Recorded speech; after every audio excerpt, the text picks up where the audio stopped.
Good afternoon and welcome to the Thursday, May 17th, 2018 meeting of the General Plan Advisory Committee. We have all in attendance and we will start with a moment of silence.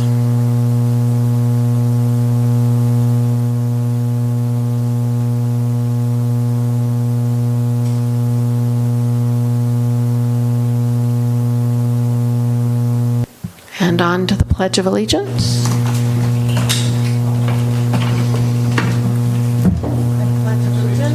To the flag of the United States of America and to the republic for which it stands, one nation, under God, indivisible, with liberty and justice for all.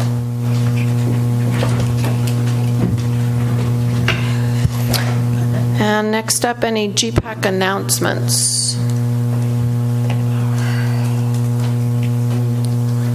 Yeah, I have one. I would like to once again mention that the Morro Bay Open Space Alliance is sponsoring the Kent Nagano concert at St. Timothy's Catholic Church on June 8th. And the whole community is invited, and really we'd like all of you to turn out because this is a fundraiser that will ultimately be used to secure the Cerrito Peak property that was recently purchased by the city, and which they've now asked us to purchase from them and then conserve for all eternity. Thank you. How about you, Glenn? You don't want to talk about the Historical Society meeting on Sunday? Oh, thank you. Okay. How quickly I forget. The Historical Society and the Open Space Alliance are actually jointly sponsoring a talk here at Vets Hall, 4 p.m. on Sunday. It's free to members, $3 for non-members.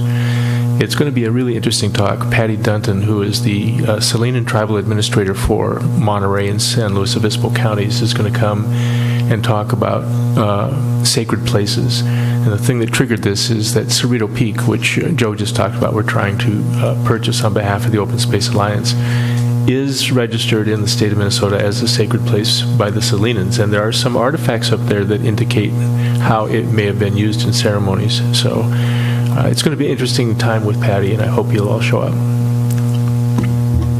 Thanks, Glenn. All right. No presentations. You've got something? Yes. Okay. I thought you were going down this way. So, yeah, we have on June 20th at the Community Center starting at 6 o'clock, there's going to be a workshop or actually a subcommittee with Councilmember Heading and McPherson are going to lead a discussion on the vacation rental part of the upcoming zoning code changes. That'll be the 20th at 6 o'clock, Community Center.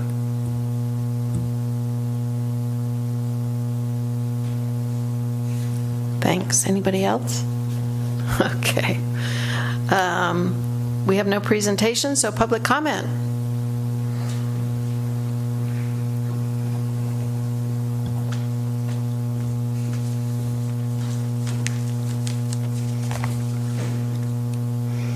Good evening, or good afternoon, I guess. GPAC, my name is Rick Moore, resident of Morro Bay, and happy 17th of May to Norway Independence Day. I watched the Planning Commission this Tuesday and thought they came up with some great solutions to the vacation rentals. I really liked a couple of ideas Josephine Graffia suggested, although I only remember one today, and that is to let part of the income go to the improvements in the neighborhood they are situated in, giving the neighbors there some advantages, like a couple of potholes filled, maybe a sidewalk, etc. I live up the street here on Surf Street, and one of the houses there used to be a vacation rental house, and there were never a bad vacation renter there. Some people right now, maybe under the radar, does Airbnb, and they're all terrific, and they contribute a lot to our stores, restaurants, etc., and therefore to our city coffers. However, I have had renters on either side of me who have been renters from hell, and they do not leave after a few days. They stay for a long, long time. So I'm sure there can be bad apples on all sides. So let us just stick to the rules we already have regarding noise, etc. Let the noisy, unruly partygoers go to Pismo Beach. Then I have a suggestion on the land use draft on the area just south of us here, between Beach and Surf Street, that was eliminated from all the new use above the bluff, all the way from downtown to Beach Street, and then it continues again at the other side of the Wetzel. Looking at the map, all that area is now okay, I missed where I was there. Above the bluff, all the way from downtown to Beach, and then continue again at the side of the other side of the Wetzel. Looking at the map, all that area is now called Visitor Serving Commercial Mixed Use, colored in brown with dots, except this one square between Beach and Surf and West Street and Market. Although that area, called Area D in the Beach Street specific plan, states, quotation, "The plan recognizes the existing visitor-serving commercial use as conforming." Of course, there's dots with the conditional use permit. On event days, you can see people in cars and walk down, bolting down Beach Street and Surf Street. Look at that square, please. It should be nearly the most visitor-serving location above the bluff of any other. Close and convenient to the Embarcadero, Measure D area, the Rock, the beaches, etc., even to weddings at the Wetzel. That area has great potentials for improvements with the right vision and money, and it needs some improvements. We are looking for years forward into the future. Maybe you should consider painting the brown with the dots straight across there. Thank you. Thanks, Rigmor. Any other public comment?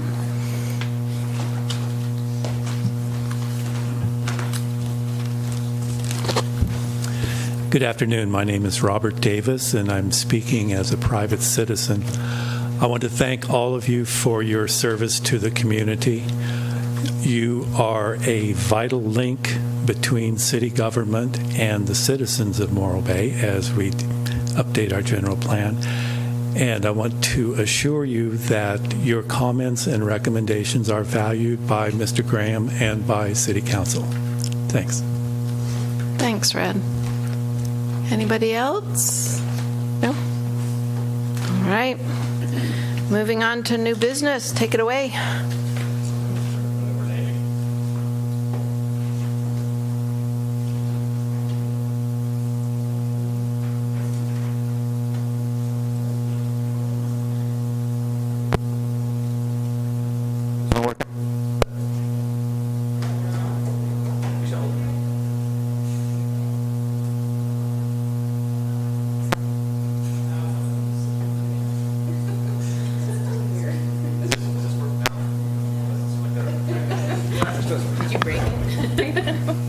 Hello?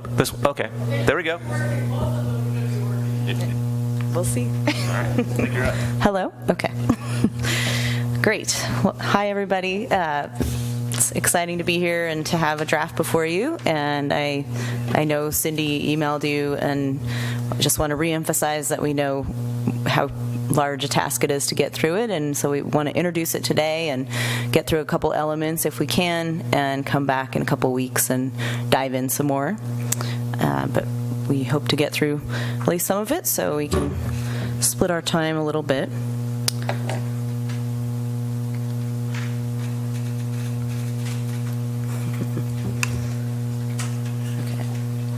Does it need to be turned on? Oh, it says it's on.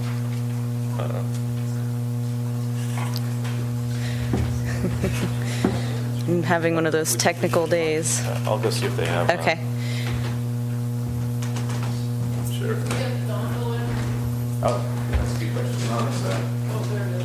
So I'll just start giving you the update since there's not a lot of information on that slide that you don't already know. So the draft was released last Friday, and we are now going to have several months of meetings with you, as well as the Planning Commission and the Council, to receive input, and of course to receive input from the public at the same time.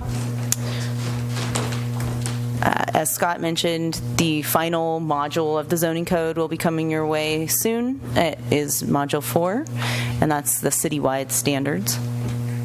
Did you? She's going to get another one, and so Cindy will okay. turn them as we go. Awesome. Would you go to this slide? Yes, thank you. And we are also still working on the environmental impact report draft, so that, as you know, will follow behind the documents themselves. So next slide, please, and then the one after that. So diving into, I'm going to go over some of the big points of the plan. A lot of this are things that you've already heard many times, but just so we're starting fresh so that we can all be on the same page, and those who are watching as well. Rich, did you have a question? Do you want us to hold questions, or can I ask a question about the project updates before we Yes, go forward? Sorry, go ahead. Okay, do you have any estimated date, current update on the date for the EIR, when we're going to get that back from? Well, the first draft that will go to the city staff should be ready within the next month. Right. And then I'm not sure when the public draft will come out. I don't have the schedule in front of me. I feel like it was possibly July timeframe. Sounds about right. Okay, so yeah, I'm just kind of basically asking this for the public to hear. It'll go to planning committee, the planning department, right? And then it'll go to coastal. Then it'll come back. And what's the sequences? I don't think the EIR is going to coastal. Yeah. The EIR is not. Right. It's the coastal approval that's going to come back. So yeah, the EIR will be adopted by the city and remain the city's document. The coastal will likely use it in some of its findings when we send all the documents up to them for certification. But yeah, it's not. They have a functional equivalency to CEQA, and so they don't have to use the EIR process. Again, they'll use the information provided in it to make their findings, but they'll have their own. Okay. Yeah, I never worked in coastal zone, so I wonder. Yeah. Okay. Thank you. Yeah. Any other questions on the status update? Okay.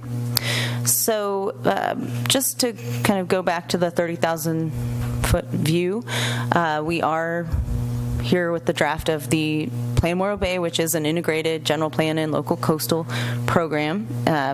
What is in the document tonight is the land use plan part of the local coastal program, and the zoning is the implementation plan part. We have it organized into 6 sections, and the first couple of sections are the introduction and the vision, and then sections 3 and 4 are what we're calling the blueprint and the green print, and I'm going to get a little more into that on a couple slides after this, but that is a concept that we have vetted with the Coastal Commission, and it is the idea that we're packaging up the elements that are they all have something to do with development and conservation. Almost all of them tackle both of those issues, but some of them focus more on one versus the other. So that's the concept of the blueprint and green print. And then in each element, you will see a section called resiliency approach. This is where we have talked about how we're approaching resiliency in that particular element. That can have to do with the environment.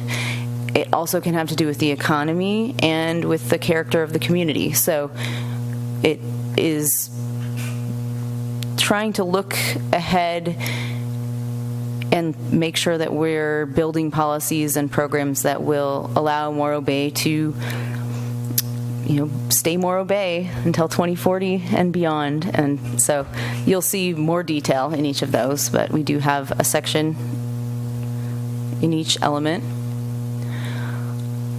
So to remind us how we got where we are today, we started the process by gathering a lot of data, and that went into the community baseline assessment, which included the CBA, the community baseline assessment, which is your background report on all of the different topics that are in the update, as well as the CVRA, which was your resiliency and vulnerability assessment, more focused on things having to do with climate, sea level rise, and hazards. We did a lot of public outreach, which included some surveys, both online and hard copy. We had the City Voice survey, which was the telephone survey. We had several workshops, both related to the overall plan and the downtown plan part of it. We had meetings with you throughout this process, as well as some study sessions with the council, the Harbor Advisory Board, and the Planning Commission.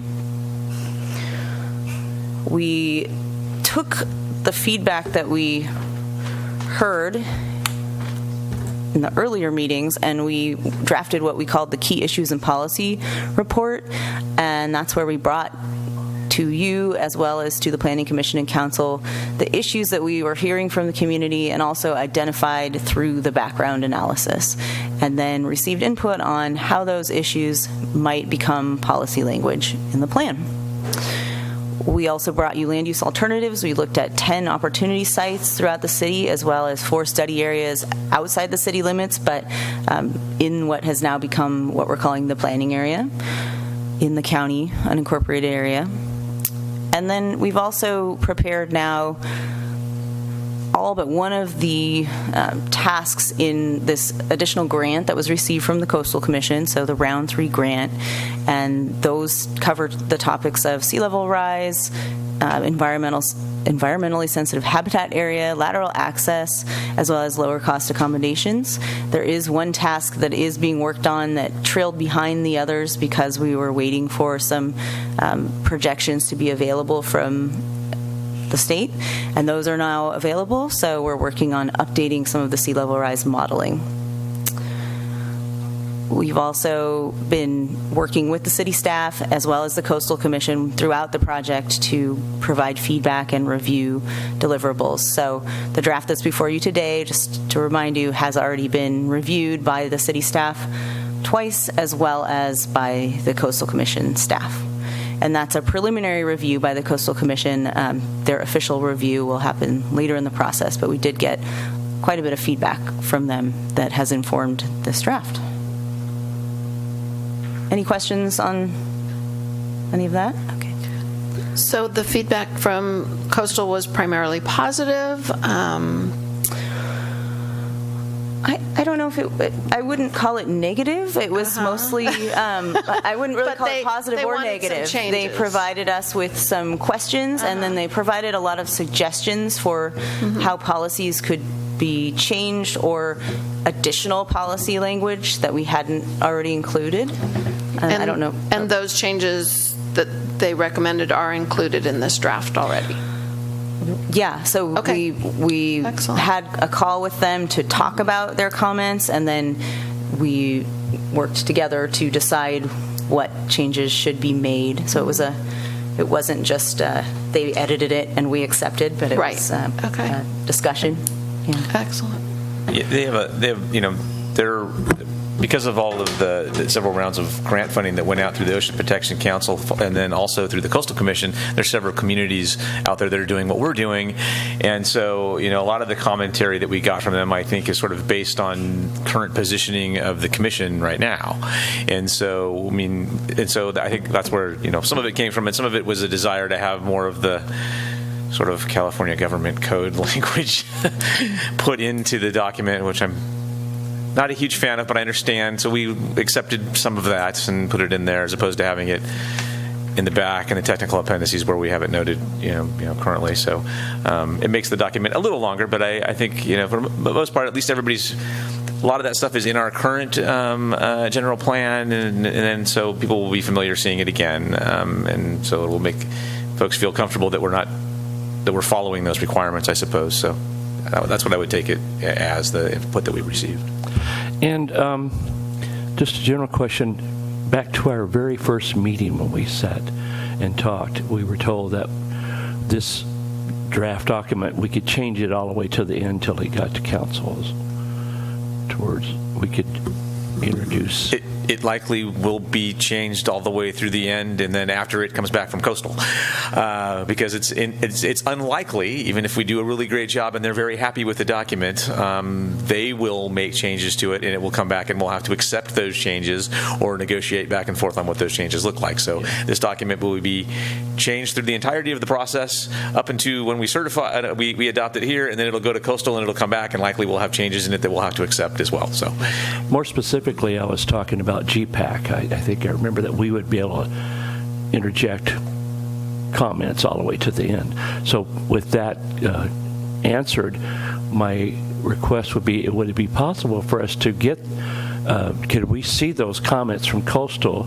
It would help me to kind of get a better understanding of what they're wanting, to be able to help me to digest some of this stuff. If I knew what they were, what their comments were, I think it would help us a lot to be able to look at that and kind of digest that. What do you guys think? Yeah, I agree. I think I think it would be helpful to see them and to understand their perspective, particularly if they have any problem with anything that's in there. I think we would really want to understand that. I don't know if they had any problems with anything. It was just, a lot of it asked questions, what something meant, what certain things were. We'll have to talk to Coastal about releasing the information publicly. We're not required to release that type of stuff, and they may or may not want us to do that. And if they don't, then we'll have to talk with them more about how we get you that information. But just specifically ask that just GPAC is requesting it. We're not going to. We will keep it to ourselves. We're not going to share it with the public. You are the Not public. how it works. And so if it comes to us, it is public. Yeah, once you get it, it's there. We haven't talked with Coastal about it. I mean, I don't have any personal issue with it. I just want to. That's not what we told them we were going to be doing. And when you have these sort of administrative draft processes, we're not necessarily required to disclose those. The value of that, though, I could see is that as things come up, for example, just a broad one, the vacation rental issue, and knowing that Coastal is concerned about sustaining some amount of vacation rentals because it's a low-cost housing. So that's an overarching thing that as a city we have some control over, but perhaps not as much. So just those kinds of, if the public knew, this is in here because that's a requirement of the state, or Coastal Commission said we really needed to include that or define it a certain way, I think that could be helpful.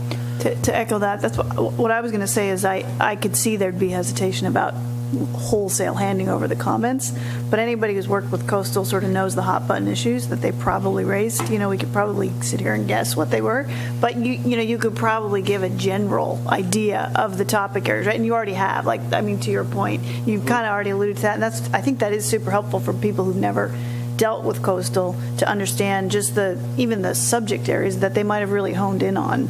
And we know it's overnight accommodations, low cost access to the coast. there's just things maybe there's things that I really haven't done a ton of coastal work, but maybe there's things I wouldn't have thought of that, this is really kind of how so maybe there's that kind of information sharing that could happen, if not the actual comment. No, that's what I was thinking. Again, I wouldn't automatically go, yes, you can have it, because we haven't talked to them about it.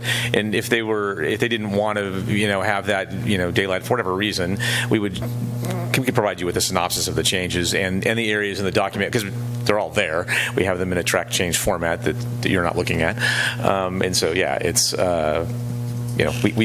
there's easy ways for us to get you the gist of what they were requesting and what their concerns were on it. Yeah, for me, I'd be happy with just, a bulleted list that I could keep in the back of my mind when I'm reading things and understand where they're coming from, so I know, what am I supposed to be really kind of focusing on here. So.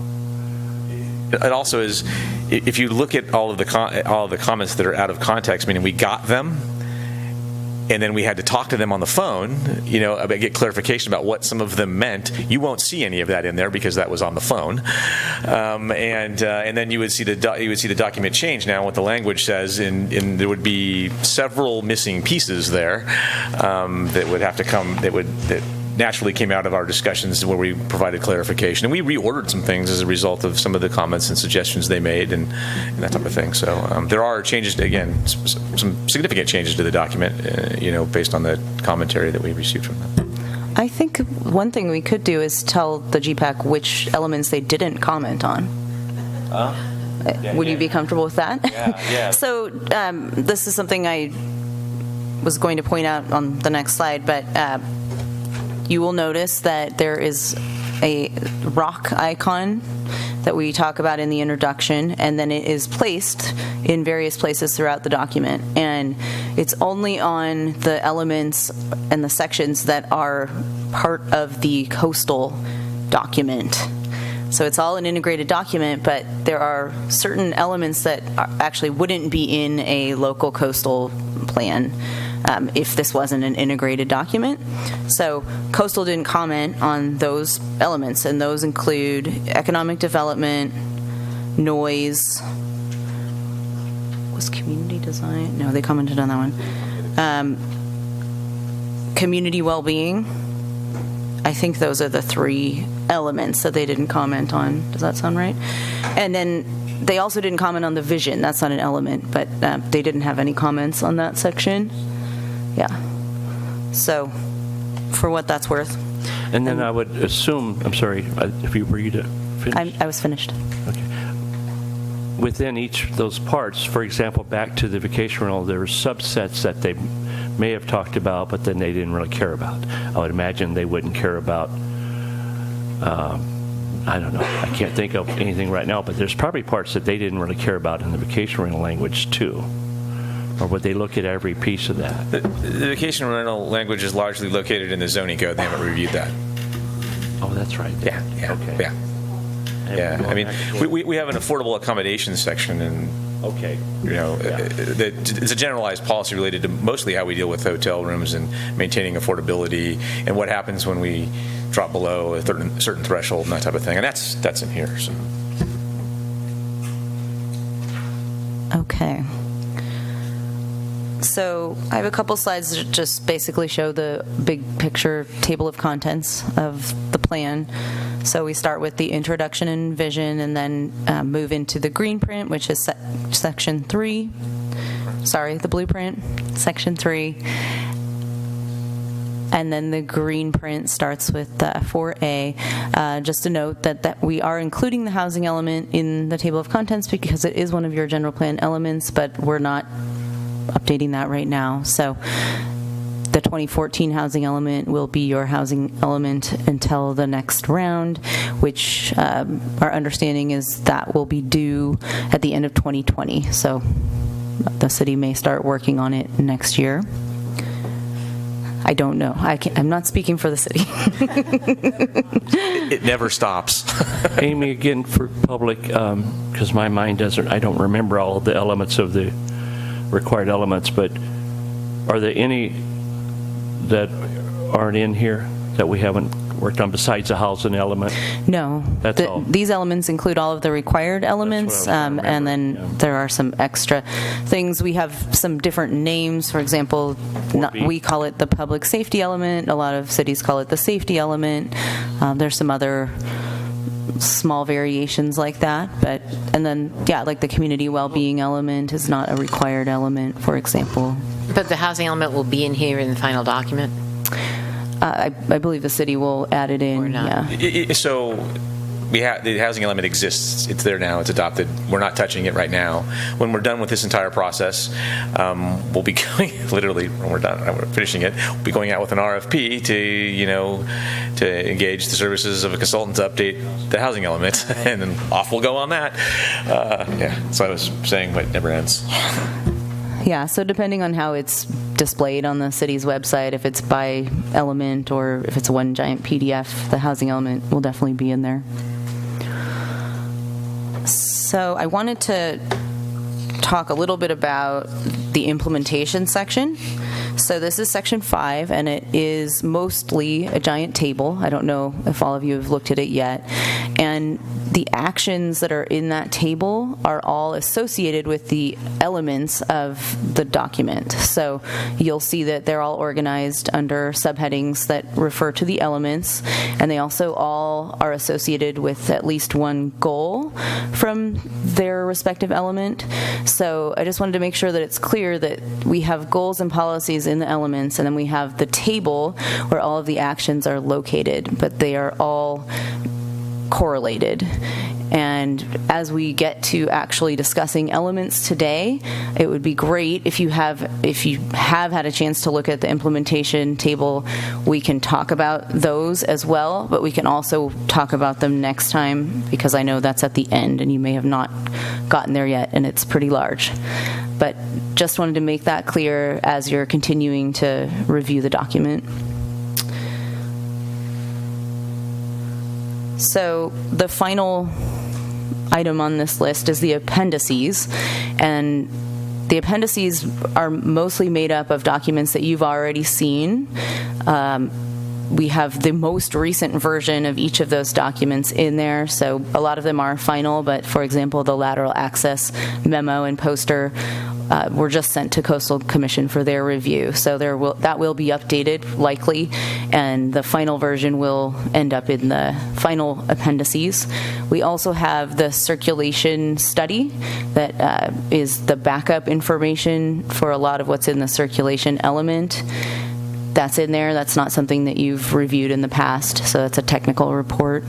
We also have a couple placeholders for the updated modeling that I mentioned earlier for sea level rise, as well as a follow-on report to the sea level rise adaptation strategy. We've also looked at how that analysis will impact ESHA in the city, and that there's a draft of that you haven't seen yet. So any questions about the appendices? I'm probably not going to focus on them more tonight, but I'm happy to answer any questions about those. I was just wondering if they could also include your summaries from the community engagement activities. I mean, it's a pretty typical thing to include as part of the record of, the project. Yeah, I don't see why not. Yeah, Good suggestion. It's a good idea.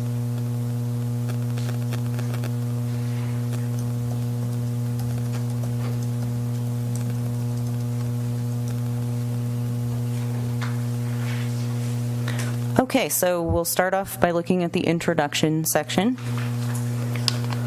I'm going to give a brief overview and then we'll have discussion. So the purpose is the first subsection, and that talks about why we're required to update these plans, and that it is the long-range plan and vision through 2040 for the city. We talk again about the fact that it's a combined document, both for the coastal requirements as well as the state general plan requirements. As I mentioned, the rock icon is what you can look for as you read through the document to see what issues and areas are things that coastal is interested in. We have a section on statutory requirements, so those are state and local regulations that affect this process and this document. We have a very short section about Morro Bay, past, present, and future. It's a very brief version of what we had more in the background report. We talk about what the planning area is, so that includes the city limits themselves, as well as the current sphere of influence, which, as you know, is a very small area, mostly in the water. And then the potential future sphere of influence, which is what used to be part of Study Area 1 in the northeastern area of the planning area, and then the much larger remainder of the plan area or planning area that would be of interest to the city, but not neither the plan area nor the potential future sphere of influence would be under the city's jurisdiction at this time. Then we have a section about how this plan should be used as we move forward towards 2040, and who the users are, who it's for, which is the whole community, and then the organization, which we already went over on the previous slides. So with that, I would love to take questions. This requires going all the way back to the beginning, so my mind may be fuzzy, but I seem to remember, I'm looking at the very first paragraph, and when we talk about the community seeks to retain its reputation as a unique, eclectic community. I know we went round with that, but what I thought I remembered also was language recognizing that we're a working fishing village or working fishing community. I know that there's a thing about Morro Bay. It talks generically about there's a small seaside village and with thriving destination, natural beauty, working waterfront. But a working waterfront doesn't really speak to the fishing village aspect that I remember us originally talking about, and I don't know if we want to really put that in there or it got left out. What do you know? How are you distinguishing working waterfront from fishing village? Well, I'm talking about the fishing industry that actually goes out and does the fishing. But the working waterfront would be... Well, working waterfront, in my mind, we have a working waterfront that takes, receives, and for example, let's use Giovanni's, for example. They have regularly, this past week, in fact, several large fishing boats that come in from all over the West Coast and deliver their product, and they line up and they line up semis that pick up the product and move it on to other towns. Okay. But I was thinking specifically about our local people, our local fishermen that reside in Morro Bay and contribute to our community and are the working fishermen of the town. That's what the sculpture at the beginning out there at the rock represents those who never came back. I just remembered us talking more specifically about our local fishermen. So does that come under, on page 2.6, the community vision, where we actually have our vision and values statement? Well, honey, catch up. Well, yeah, but I guess I don't see that the fishermen, the local fishermen, not being part of a working waterfront. I'm not... Maybe it's I didn't say they weren't part of a working waterfront. What I'm saying is I seem to remember at the very beginning, that first paragraph, that we actually had language in there that identified, besides the eclectic community, we had something else there that talked about that it was also a working fishing village. That's all I'm talking about. On that introduction part? Right. Okay. I mean, I'm okay with that if you guys feel like that's broad enough, but I just remember it being more specific. So. Well, this is our vision. We don't have that in there now. You're correct. It does say oceanfront. I believe the vision says small oceanfront town. Mm-hmm. Working waterfront, like you said.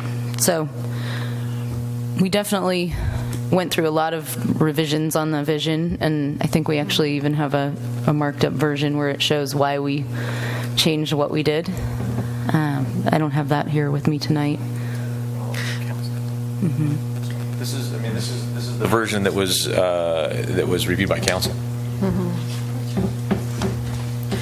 I wonder maybe if having this vision statement that's on 2.6 somehow at the very front of the document could be helpful. Like an executive summary. Yes, like an executive summary. And then you go into the purpose of the plan. I think it dovetails into a general comment that I had, just being able to get through the first couple of elements, is that I think probably, and I tend to say this to all my staff and my students, like the less of this kind of language that there is, like outside the vision. Like you got the vision statement and we laboriously worked on that and it went to council, like you said. So that's like, those are the descriptors.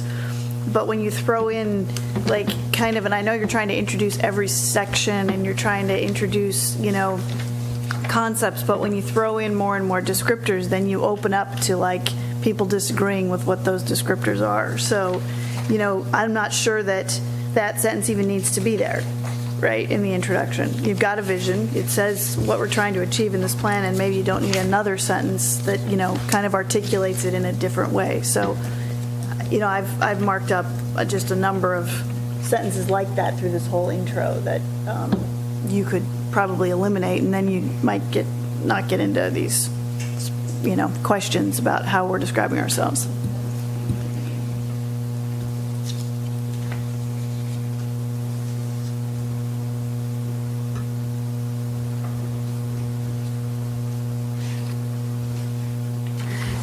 I didn't read it that way at all. I was just reading it that it's going, this work is a culmination of our effort to reflect and define, and this is what we wanted to maintain.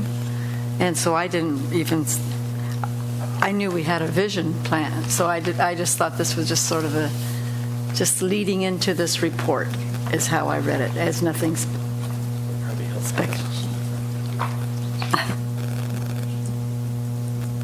Have no complaints with it, therefore.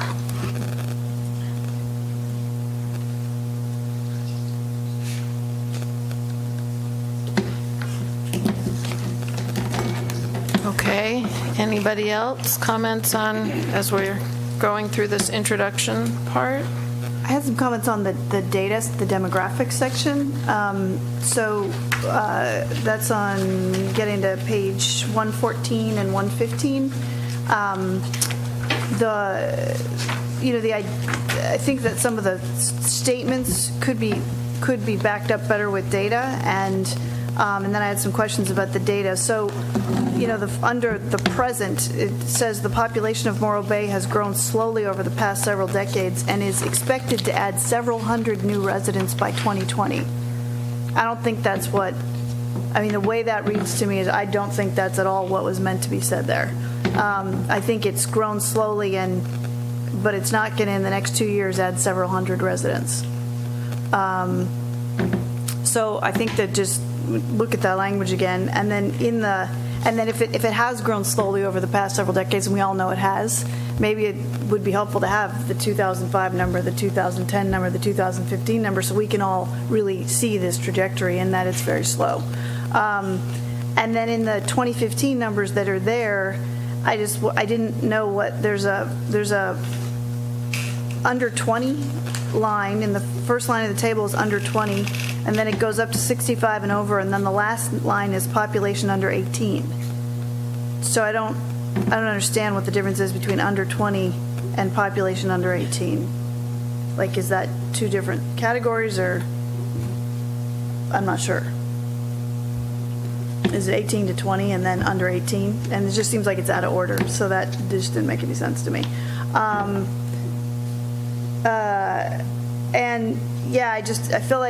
feel like we're also trying to, and again, when we get into housing units and growth of housing, again, we're talking about really slow growth, right? And we're talking about that in jobs. It just would be helpful to have some of those changes over time, then we could actually see that and we could document that. And I feel like we're kind of dancing around this demographics question altogether. We use terms like a unique multi-generational community. It's like, what are we really trying to say? And, I think we're trying to say that there's a lot of older folks here. But, we can say that. That's okay, and that's a characteristic of this community. So I just sort of felt like there was some dancing around the issues happening in this language. And because really it's what's really interesting to me to see is it is multi-generational. And you could summarize the data that way. If we sort out that under 18 versus under 20, it sort of breaks down, with larger groups in younger age categories than I might have even thought. So that was kind of interesting. And then I think we dance around this low. It comes up a few times in these first elements about the low. I'm not sure how it's put. High vacancy. Low, what is it? How is it that it's put around housing vacancy or housing occupancy? We have a high percentage of houses that are seasonally or not occupied, not regularly occupied, So I feel full-time like occupied. It's said differently in a few different, just have a look at that, because I just feel like it's said differently a few different times, and it kind of, you're kind of like, what are we really trying to say? Because I knew what we were trying to say, but it didn't seem like it was super clear.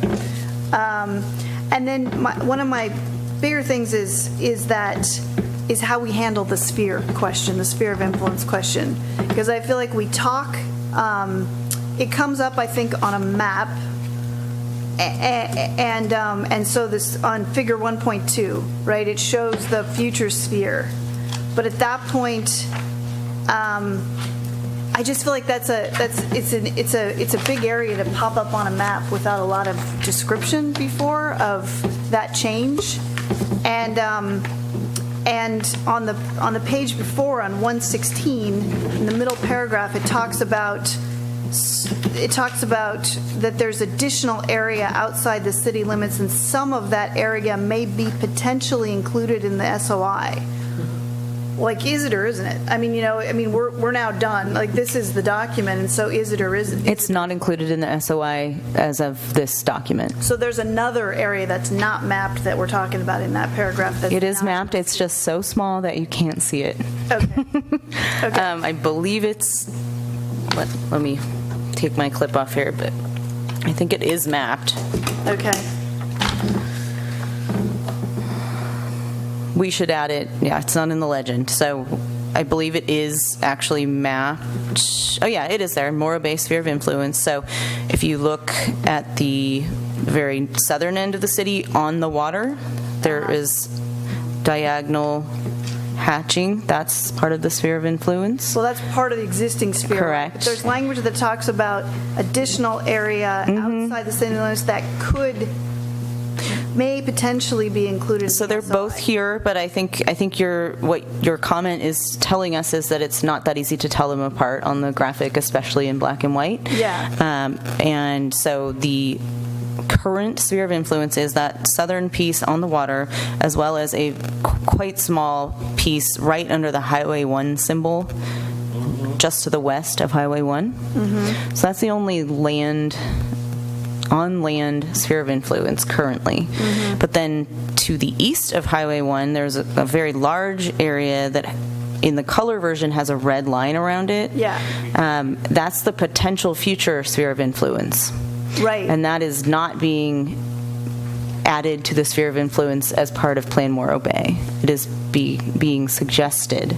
And I'm not sure, so I think, look at the language describing the sphere. It appears over and over and over in these first few sections, as you know. Mm-hmm. And I think we should be crystal clear and make sure we're using the exact same language every time, because it's a big deal. And you see this potential future sphere, like on the fourth page of the document, you're like, wait a minute, If I didn't know, if I hadn't been part of the process, I might say, wait a minute, I would really want that to be clearly described. And then when we get into it later, there's a policy that talks about it, and I think we want to be really clear, if we ever took it into our sphere, why, right? Why would we do that? Why are we even thinking about it? And there's a policy that I think addresses that, but again, there could be more introductory language about that. So I would look at that. And I would just comment that I think it's great always to have a section about how to use this plan, and you do that every time.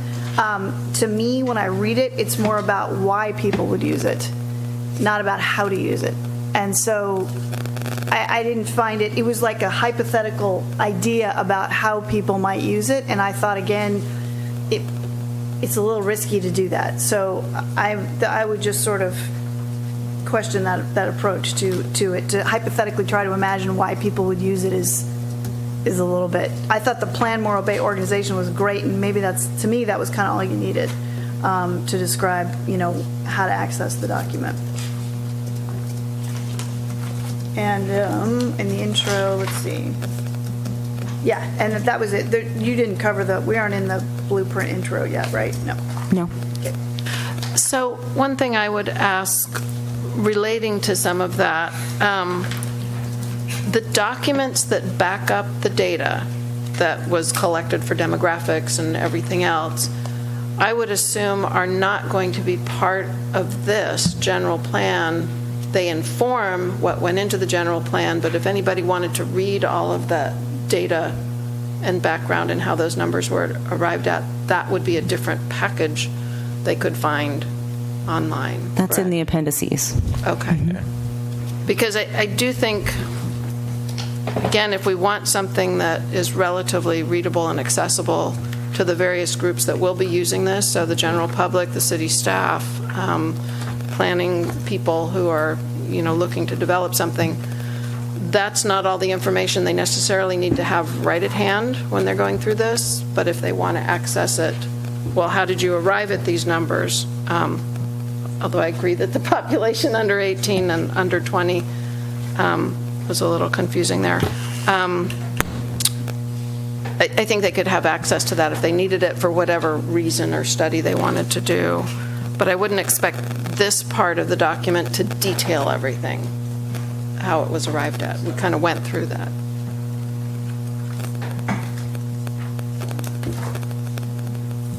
Anybody else have comments, questions, concerns? Okay.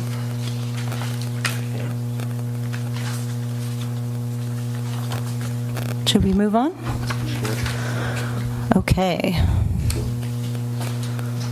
Section 2 is called the vision section, and it has two major subsections. The first is creating the vision, which goes over the public outreach that occurred on the plan and also to create the vision statement that we just talked about a minute ago. And then it does include the vision and value statement. So as we mentioned, that went through quite a few rounds of review, and so from the internal city perspective, it has been pretty well vetted. Definitely looking for additional thoughts on this section if you have any.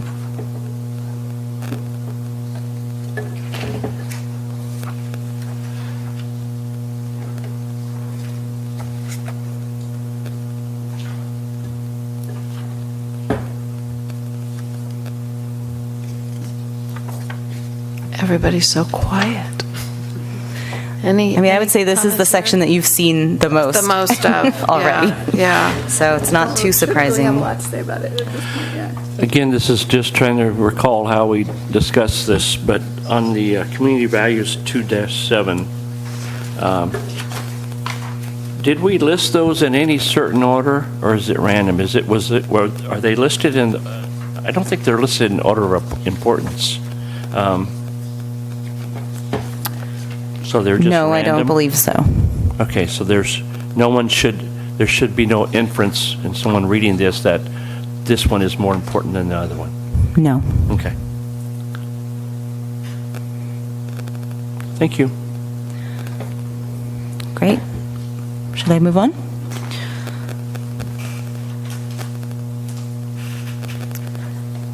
So section 3 is made up of the elements that we're calling the blueprint.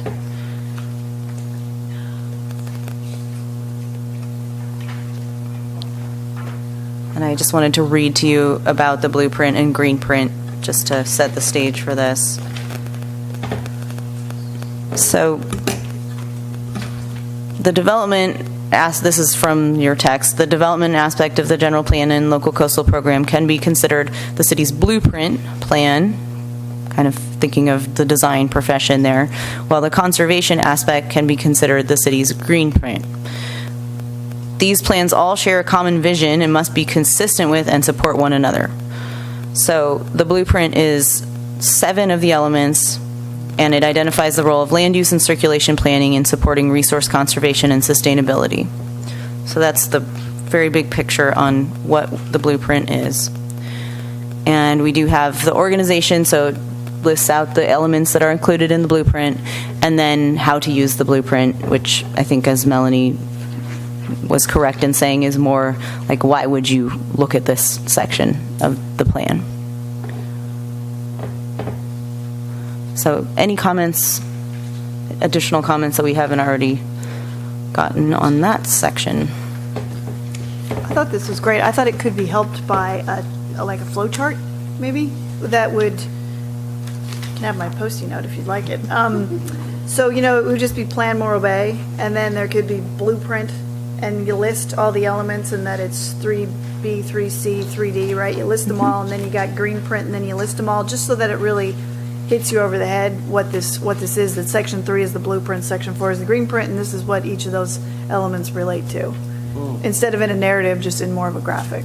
Just an idea, but... In front of the graphic? Yeah, well, like on, just right at the front of this section. Because it really does set up the whole structure of the whole plan. It's very helpful. And then you could refer to parts of the document and, know where to, get an even clearer idea of where to find them.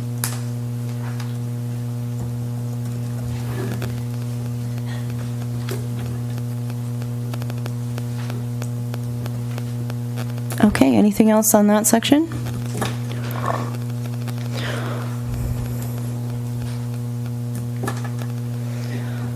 So one of our largest elements is the land use element. It really is the foundation of your plan. So this... Amy? Yeah. Sorry, I'm slow here, but in this introduction to the blueprint, there is going to be a digital version of this thing, right? So is that going to be mentioned in here? Is it too premature to do that? And I'm not sure I understand your question. Well, in a digital version of this, I think the cross-referencing of information around a topic for somebody to use it would be a lot easier. And if that's going to happen, it might be nice to say in here that there's going to be new tools that we can, you'll be able to use online in the future. Because I find this difficult. I'm not used to these documents, but when I'm trying to correlate the pieces in land use, the policies and the goals, with the implementation is where it gets hard. And if there's some way to show how that can be done. So I guess the digital version is the PDF or the PDFs. Yeah. So are you asking, would it be digital like the zoning code is digital, where it's actually more interactive? And connected through links, yes. So that's not happening as part of this project, and I don't know if the city, is interested in doing that at some point. Okay. It hasn't been something that we've given much consideration to at this point. I've seen documents that you're talking about, and so it's worthwhile, effort to pursue, I think. Because it would be nice if it was. If we're going to go to do it, I would probably make it better than the way the zoning code is. It's the municipal code's okay, but not fantastic.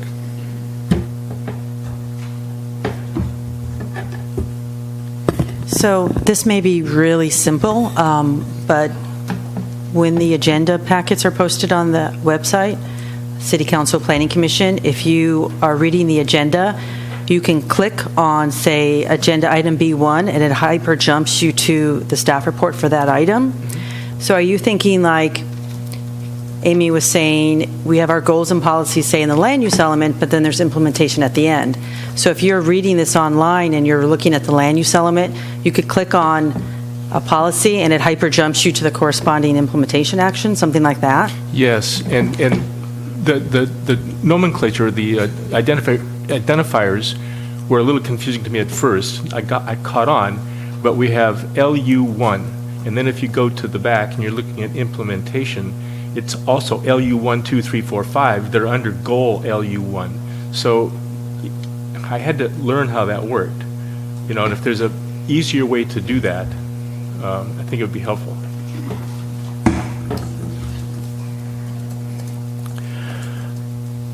One quick comment, and it may be way too hard to do, but on that very first page of the 3A blueprint introduction, at the very last sentence, each element contains topics that address both state requirements and local issues. People I talk to a lot, it was happened when I was in Escondido and up here, that they'll complain about something that a city is doing. And then when you explain to them that, well, part of this is a state or federal requirement, that we're mandated to do, then they go, oh, I get it. Would it be difficult to slap in a little California map in those like we do in the rock for the LCP stuff, or would that be too crazy of an idea?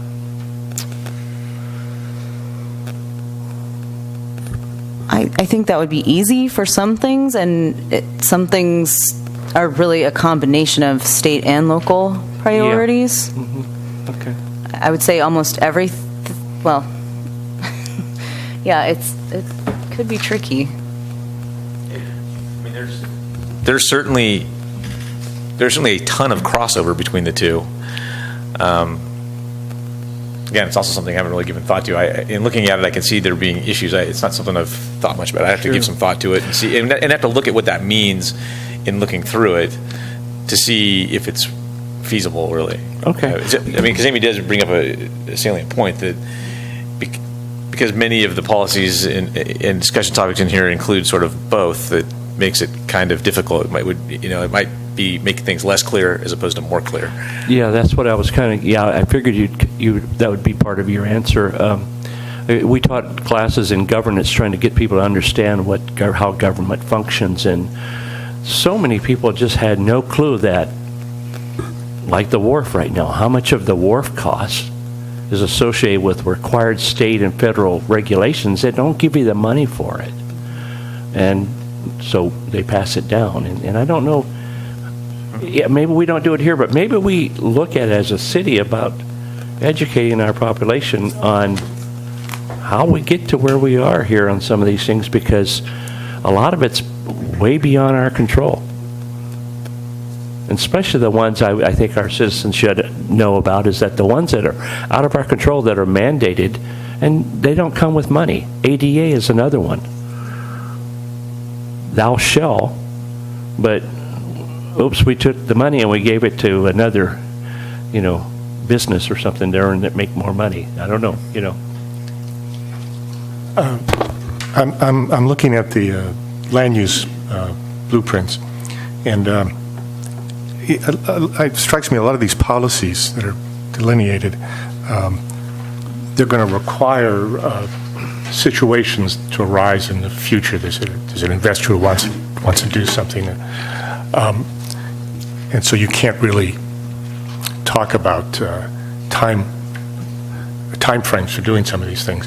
But there's a couple of policy referrals to master plans, particularly the master plan for the Dynegy plant. And these large documents, I suspect there's a tendency sometimes for them to sit on shelves and they don't get used as often as they should. I'm hoping this will be a different situation. But with respect to a couple of the important master plans, couldn't we incorporate some kind of annual assessment in this language, meaning we strongly recommend that a master plan for the Dynegy property have a preliminary draft within 12 months, something like that, so that we kind of do what we can while we're thinking about it right now to sort of push that.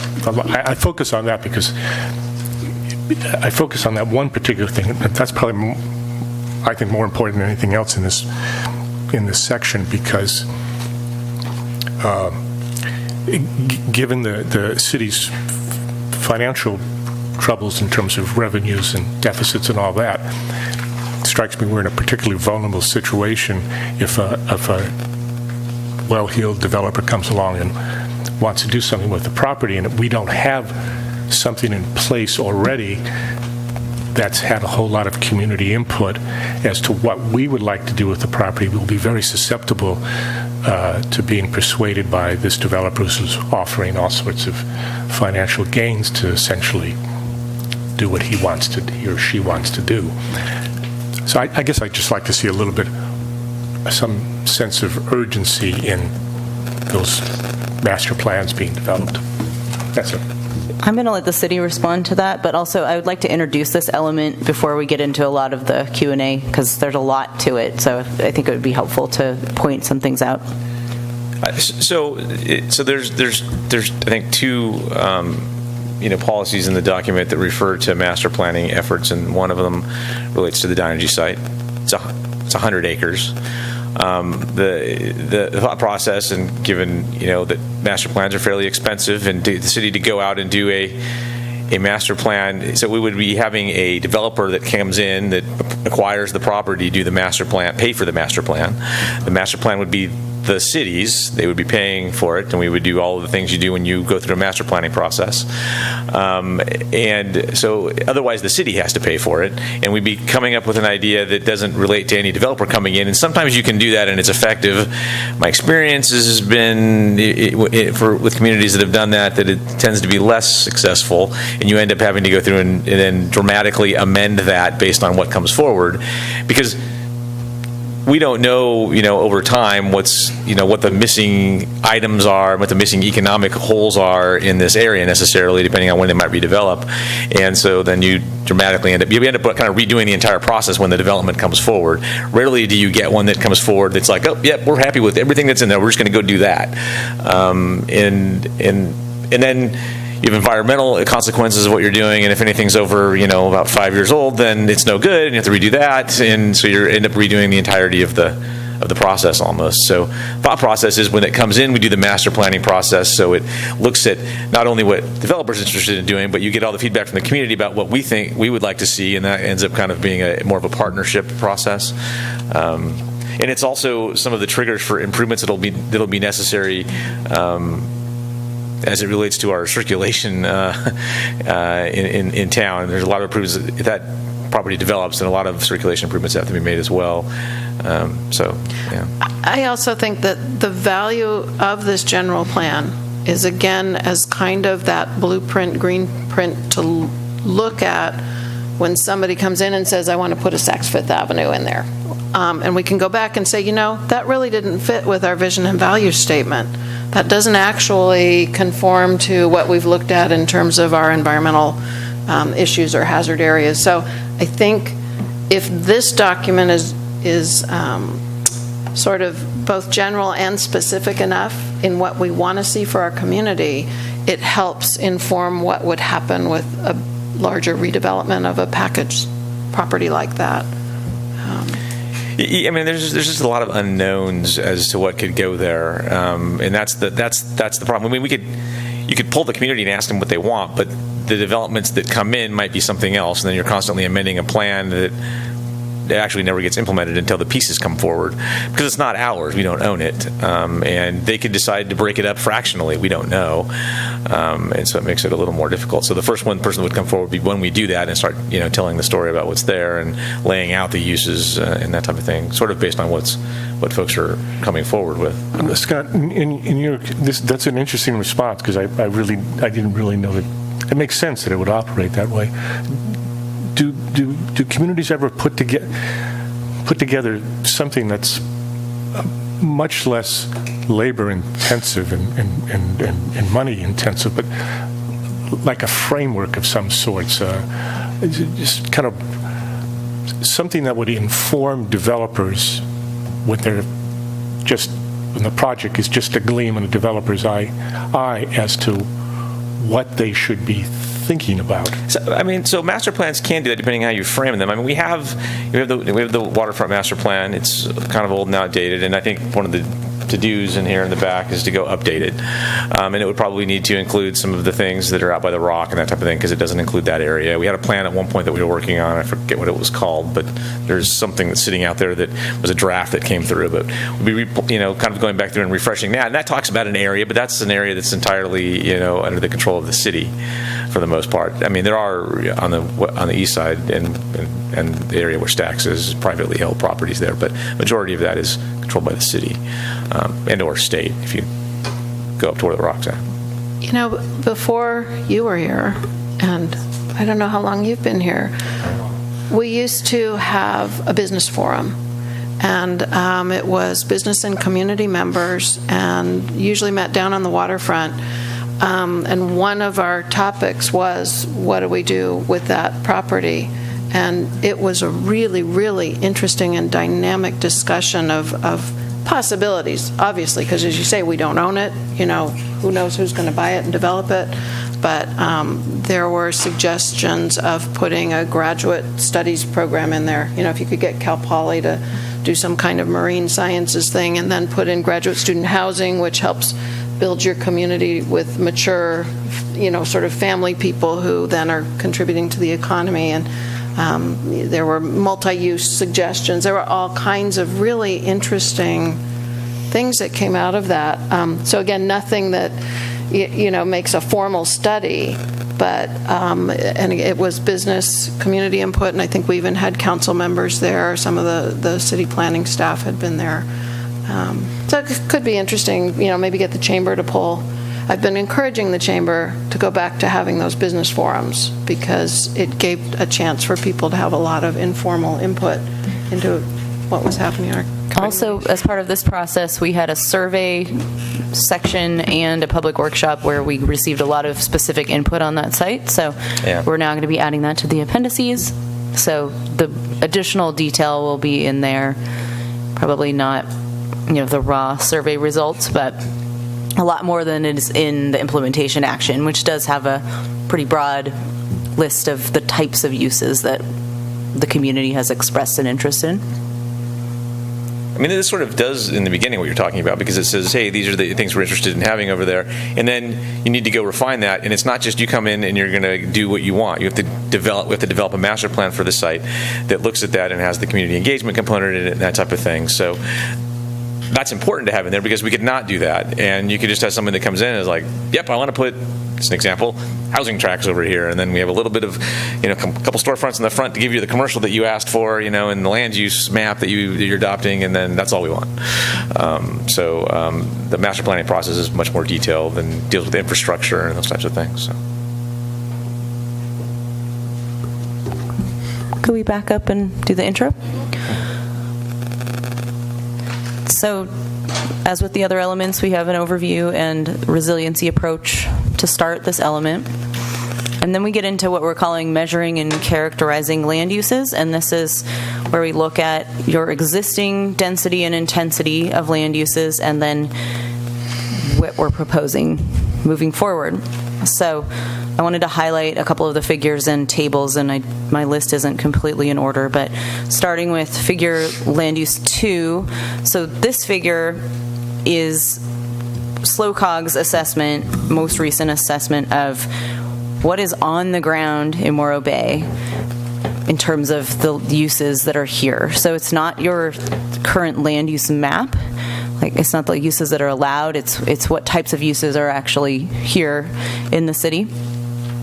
And then figure LU3 is the proposed land use diagram. So that's what, based on the input so far, and also working with how this corresponds to the zoning, because currently your zoning and your land use maps don't correspond that well.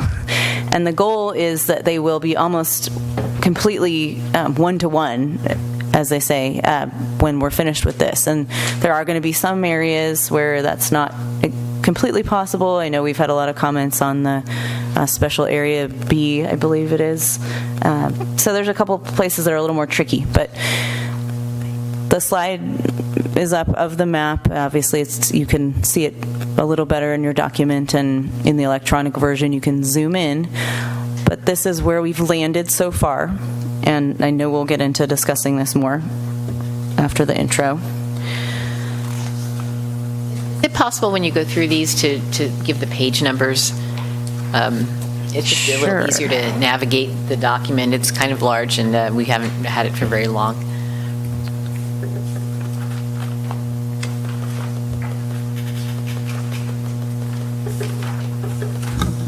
Amy, the 317. yeah, the LU2 document or map versus the LU3. The LU3 has the additional the green area around that is open space recreational. Mm-hmm. Why is it not on that LU2? You mean the planning area? Yeah, the planning so area, sorry. that's something that's proposed as part of this update and is not currently part of the current general plan. And also the LU2 is not a map from your general plan. It is just a map that shows existing on-the-ground uses. Okay. So it's just to show the mix that currently, or a couple This is years from ago, SLOCOG then. existed. Okay. Yeah. So they look kind of similar, but they actually represent pretty different things. Okay. So LU3 is what is proposed to be allowed, but it's not actually what necessarily will ever happen. It's what's allowed in terms of your land use designations. But again, this proposal is based on the 2040, right? That we would, by 2040, we might want to have this? Or not? There would be the potential for that type of use to build out by 2040, but figure LU2 is actually showing like you have this many commercial, highway-focused commercial uses, you have this many restaurants. I'm not looking at the legend right this second, but Okay. it really is what exists in real life. And the land use diagram is what is allowed to occur in those areas, in those designations, or on the zoning map in those zones. Okay. Does that make sense? Yeah, I was thinking of Glenn when I was talking about this, because this really goes in line with your efforts for conservation.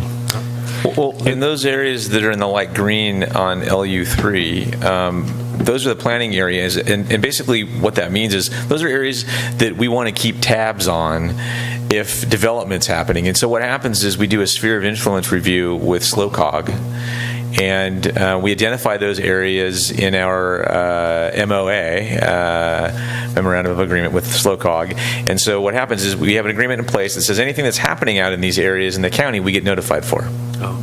So we have interest. These are properties that are adjacent to us. Anything that happens out here could have impacts to the city, and we want to know about it. And so that's what the agreement says. And so this is us sort of defining that in this document. We have an MOA that's part of the sphere update that we do every 5 years. We've recently adopted, and is similar to this. And so anything that happens out in those areas, we get because we sit adjacent to it. We get notifications from the county when development's proposed, or when land use changes are proposed that affect this area as well. We have a recent one that was going through.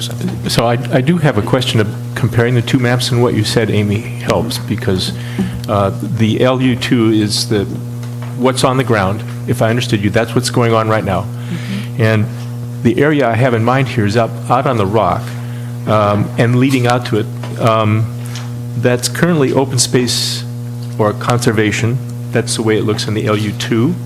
And in LU3, the portion of that, I think we consider it part of Measure D, and it looks like it's the commercial and fishing. The use on the ground is conservation, and I know we have talked about that in this group at one point before. So in LU3, is there a reason why that is not open space? Is it just Measure D that forces us to call that the... That's my understanding, yes. Yeah, okay. The Measure D area extends up to Target Rock, so... That's what I was asking about last meeting, and when I saw this, I was like, there's the map I was looking for. It is mapped. It's just this commercial/recreational fishing designation that shows you Measure D. It'd be good probably to note that somewhere so that it's somebody wanting, because Measure D, there's some issues relating to Measure D talked about in here, and it'd be great for the reader to know that if they want to know where that is, I think the boundaries of it are coincident with the commercial recreational fishing designation. And just as something that would really be helpful to me, I think, would be to have Measure D somewhere easily accessible. And Measure F, and measures that we refer to throughout here, they're not very long, but it would be helpful to know what it says, because I don't know what Measure D says about from Beach Street to Target Rock, when in fact we're using part of that as open space, and I cannot conceive that we're going to change the Harbor Walk into, docks or anything like that. So it is summarized. They are summarized in the background report, which is part of the appendices, and then I think it's it's something we discussed with Coastal, actually, and that it's in the zoning. They're codified. Yeah. So the actual language of the text for those is in the zoning code. That's how they were codified into being. Just a suggestion, overall, I'm fairly comfortable with the format, and for me, it was easy to read and follow, but you might caption the figures at the top of the page, because I really didn't pay attention to the existing on-the-ground land use, for example, on LU2. So, you could say figure LU2 at the bottom, but perhaps at the top of it, just say existing on-the-ground land use, and then maybe in parentheses 2018, since it's referenced to this year, and then say figure LU3 would be land use diagram projected, moving forward, however you'd phrase that. Just in terms of how the eye reads top down, left to right, that might make it a little more user-friendly. Okay. For consistency, I wondered if, and I don't know if there's a reason not to do this, but because we do have the planning areas or the plan areas, the right that we're calling out on our proposed land use diagram, could we call out, since it's a slow cog map, call out what the existing land uses are in the plan areas? Because again, that future sphere just pops out as this, red bubble, and it's an existing use. It has an existing use, and so do all those plan areas. And I think it'd be good for the potential reader to understand, well, what are they today? It helps you understand why are they a planning area, maybe. And then I don't know if you feel like this, and when you've seen this printed, but I thought that it was really important on the land use diagram, and I know we're totally interrupting you and we're not letting you finish, but on the land use diagram, the visitors serving commercial designation, obviously, for Dynegy jumped out at me, and that was great. And then the fact that it has the mixed-use residential overlay, it's kind of really hard to see that mixed-use residential overlay just when it's printed. Like you have to just struggle to see it. So maybe it's just a color issue. So that you can really see where you're applying that mixed-use residential overlay, because it's really important.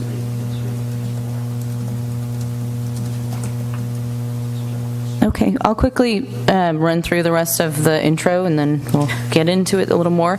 So figure LU2 is on page 39. Figure LU3 is on page 317. So then, also in this section, we have two tables that are pretty critical to this section.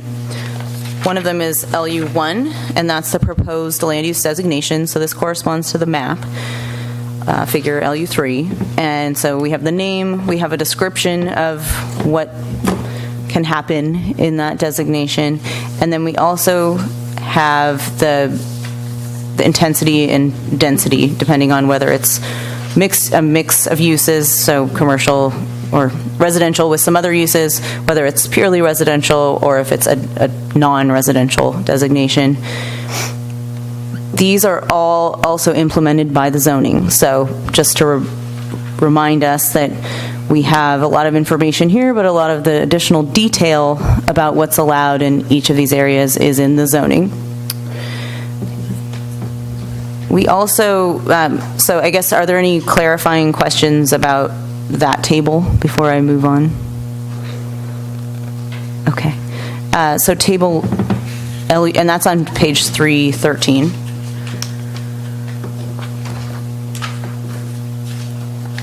We also have table LU2, which is the development capacity table. So this is basically where we're showing what amount of build out is allowed under this proposed map and what's allowed.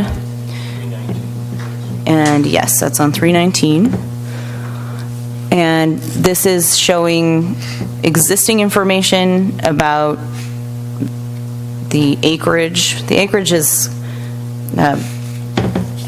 the total acreage is the same as existing, aside from the fact that we have added the areas outside the city in the future SOI and plan area. So those are the last two rows before the total rows of the table. Just a quick clarification point again. This SOI, it's future SOI. That implies that it's going to happen. Is it a proposed SOI or is it future? It's not proposed at this time. It's a little bit of both. So it's in our land use map. So the idea would be that's the SOI that we pursue once the document's adopted and certified. Then we would go to. So in fact, when you heard me reference a minute ago that we go through a sphere review every 5 years, and LAFCO was considering as part of that process pulling in areas that were in the SOI automatically upon certification by Coastal of our LCP and final adoption by the city. But when they took it to the LAFCO board was like, let's have them go through the regular process. And so they wrote into our MOA, that once this was done, then the city could come forward and bring those areas in. My understanding was that at one point when we wanted to expand our sphere of influence, I think it was south of the city, LAFCO looked at it and said, you don't have an updated general plan, and until you do, we aren't going to consider, more or less, I'm paraphrasing. So I think it is important that I think this process has to happen before we can move forward on the others. You have to, when you're going through a sphere amendment, you have to amend. If we were just decided we were going to do that and we weren't going through this process, which we are, then you would go through an amendment process to your general plan, and you would update this land use map to show here's where we want the SOI to be, and then you would take this map and say it's adopted by the city, LAFCO, we'd like to start the process, and you'd go through the application process. This is more expansion of sphere, for preservation purposes than for development purposes, because there's a lot more that goes into it when it's development. When it's more for the preservation aspect of it, it's a lot less rigorous, really. I think as we go through the process and before we get a final adopted general plan, I think our public needs to have more we need to educate the public about the SOI. I don't think a lot of people understand the importance of us identifying these areas for the future, and then they come back and wonder why something's in their backyard. And I know that I'm talking down the road what an SOI is, but I don't know if a lot of people understand what an SOI is all about. So they've defined it, and you've defined it. It's defined, but it does appear like 8 times just in this. It appears so many times just in these first 3 chapters, and there is a definition of it, but it does seem like there's different versions of it too. There is our sphere, there's a potential future sphere, there's a planning area, right? There's a bunch of different things. And I think it has to be really clearly defined. Oh, I had no trouble with the language. I'm talking about as we go through our meetings, we need to discuss it. We need to mention it and let people know what an SOI is all about. So when we got to the point of having this map, this map, the map that's shown right there, has been through 6 or 7 meetings to this point. So the only point there is we've talked about it a lot. We've talked about it at GPAC a lot. We've talked about it at Planning Commission. We've talked about it at City Council. So we've been doing. I think we've been doing that. That's something I'm not as concerned about because we've been telling this story for a while, and we have other organizations, Morro Bay Open Space Alliance, looking at preservation opportunities out there and having discussions about some of these. We have local groups talking about these types of things as well. So I think there's a decent understanding out there among folks. People come and ask me all the time, like, well, what's the update on the Chevron property? What's happening out there? So I think a large portion of our population is tracking not just things that we're looking at from a sphere standpoint, but that overall 3,000 acres that are sitting out there, they're interested, and there's been some articles in the news and that type of thing that have people paying attention, I think. And so I guess I don't maybe share the same concern because we have talked about it a lot, and I think there's been a lot discussed about a lot of those things. So I don't take it as any admonition from me. I'm just saying it should continue to be part of our story all the way to the end, that we talk about it, because as well do how many you can say it enough times that people still goes and they don't hear it, and then they come back and they're upset. And I'm saying just so we have the evidence that we've talked to you guys till we're blue in the face and let you know what this is. So that's good. Shame on you for not doing your homework. Absolutely, and then it goes through. as it stands here, it goes through this board, it'll go through the planning commission and, as well, and city council. So we'll have all of those meetings as well, where we'll have similar presentations on land use. So sure, absolutely. I have a question about the sphere of influence. Aside from the expense associated with doing an application to bring something into your sphere, which I guess could be sizable, are there other expenses associated with it? With actually bringing in this land into a sphere of influence? Well, there can be if there's a lot of development associated with it. Usually, the big issue is, okay, do you have resources? Because usually they're asking for development, so they want to develop a shopping center over a portion of it, 500 housing units, and all these other things. And so you have to show that you have resources, infrastructure to accommodate that development in that area. And you have to prove to LAFCO that you do, otherwise you can't annex. And that's the first phase in bringing a project through an approval process. In this instance, that's not why we're looking to put these in our spheres. They're really just, more from a preservation standpoint, and the development potential out there is negligible, and so those issues don't get raised as much. We'll be able to show them, yes, we have water for 8 houses. It's well. I think the reason I was asking is, the area of contemplated sphere of influence could be even larger, couldn't it? I know that probably the area that's for future annexation is largely because Chevron expressed some interest in selling it, I guess. But there isn't a whole lot of cost barriers to, say, tripling or quadrupling the area we might want to preserve. So that's been all part of the conversation that we've had in relationship to coming up with a final draft on that. So we've had these conversations several times to this point, and that seemed where everybody was comfortable, right? There was that configuration that's shown there picks up 2 levels of lots on the Chevron property and covers 2 ridges, right? And the issue there was, we don't want to see houses on ridges. We don't want to see houses silhouetted that could be developed there in the county if that were to happen. And so the thought process and the discussion that we've had to this point is, okay, well, if we can tell the story, we're not going to let them put them on the ridges. And when I talked to the county, because I asked them about this, because the county does have ridgeline policies too, they don't consider those high points on those lots ridges because there's land behind them, and the ridges are behind that. And I was like, I didn't. Okay, so I verified that this is important and we should do this. And so that was sort of a little bit of the backstory behind why it looks the way that it does. And then we vetted that again through Planning Commission and City Council to come up with a draft. Not to say that it can't change, because it can, but that's why we picked where it's at. A little bit of a, So that might be a piece that you could add to your description of what SOI is. So people say, this is why, that's what's driving this. Yeah. And we do have it a little more in one of the policies, but I think Melanie's earlier comment to that point as well is that we could bring some of that language closer to the front.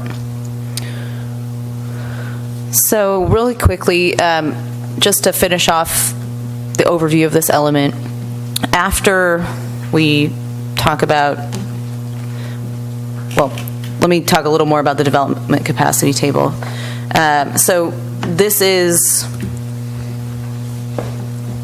our best estimate based on the acreage that is in each type of land use, and we have rolled things up in this table. So we have all the residential together, for example, and all the commercial together. But it's all, we have the actual numbers for each designation that we've rolled up into this table. And then we've taken existing information about dwelling units, households, population, and non-residential square feet. And then we've done some calculations to show what the projected change would be under the proposed land use map. And you can see that in the final row. So the biggest change that we're showing is in the non-residential square feet, and that will be analyzed further in the EIR. But I just wanted to kind of point out how this table is set up. And then after these introductory sections, we have key issues. And this, again, started when we talked about key issues, almost a couple years ago now. And we ended up with the key issues that we thought were most important to highlight in the plan. And so you'll see some elements have more key issues mentioned than others, and we're definitely open to input if you feel like something is missing or not focused on here.